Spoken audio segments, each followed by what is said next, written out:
mga bradiks ay titingnan po natin dito ating mga mangingisda. Ayan, makikita po natin tanda na po yung kanilang mangingisda dyan mga bradiks. Yung lapat ang ginagamit po nila.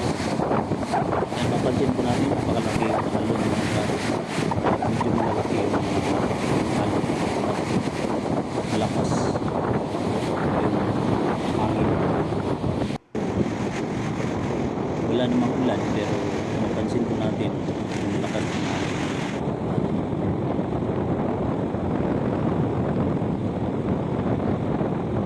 At yan pa rin yung ating mga mangingisda. Hindi naman po hadlang po sa kanila yung malakas na hangin kasi malalaki naman yung kanilang gamit na mga bangka, mga products, yung kanilang sinasakyan ng mga bangka. Yan, napansin po natin na ang kagandahan po ng ating dalampasigan. At ayan, kung makikita po ninyo na nagbubuhat na po yung ating mga mangingisda, tulong-tulong na po sila lahat. Isa-isa po nila na binubuhat yung kanilang mga bangka kasi hindi po talaga kaya po sa 2 o 3 tao yung mga bangka yan kasi medyo may kalakihan yung mga bangka na ginagamit po nila. Kinakailangan po talaga na malaki yung mga bangka na gagamitin lalo na po sa ganyang weather mga bradiks, ganyang alon. Hindi po talaga kaya po ng maliliit na bangka pag malakas ang hangin at malalaki yung alon.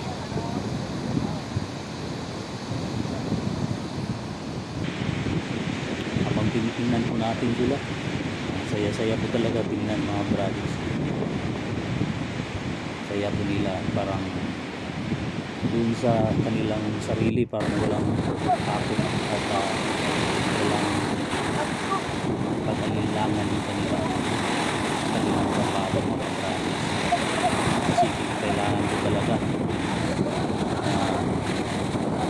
makapunta po dun sa lawak ng mga bradiks.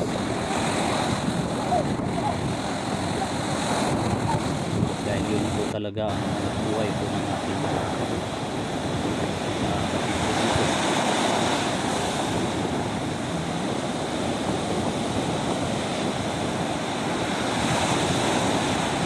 ayan, makikita po natin mga bradiks na medyo pagpunto ng tamang oras, ilang oras na kumatay nito sa malaking alon. Kailangan hindi ko talaga magmamadali, kailangan timingan ko yung pagpupa ng alon mga bradiks kasi pag yan sasagarin mo yung mga malaking alon mga bradiks na po tumataod talaga yung bangka yan. Habang yung iba ay kumatay din dito at papansin natin yung isang bangka mga bradiks ay napadpad na po sa malayo mga bradiks habang hinihintay po nila yung pagpupa ng alon mga bradiks, mga alon na malalaki. Kailangan talaga mga bradiks magaling ka po talaga kumain dito mga bradiks.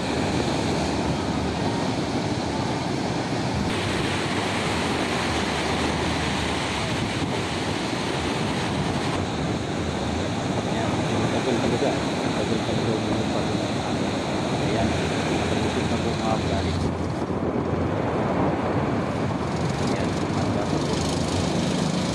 Gila.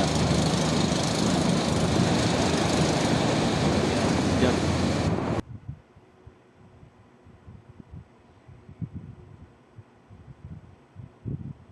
Ayan, paglampas ng ilang oras mga bradiks ay dito pa rin tayo.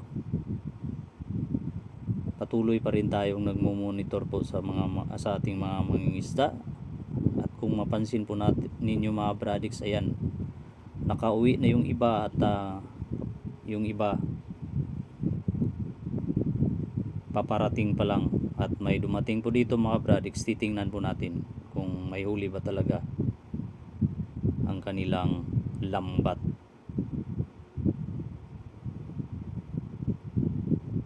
Ayan po, may mga nahuli po silang isda mga Bradix.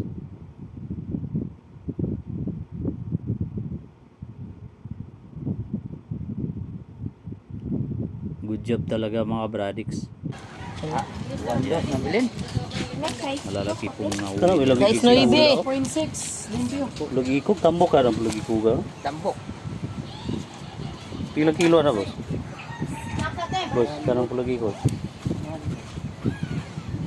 Birahi, gamit na sa kumdat. Yan, halo-halo yung mga isda na nahuli po nila. Iwan na ibo ko, kumurag.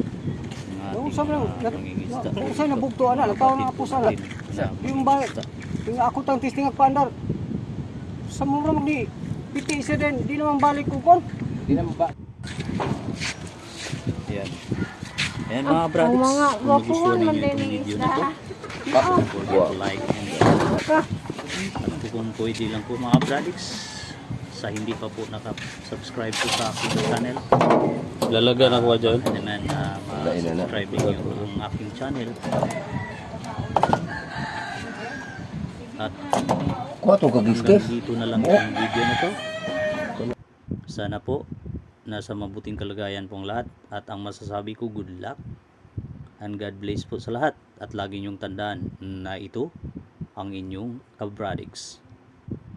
Bye!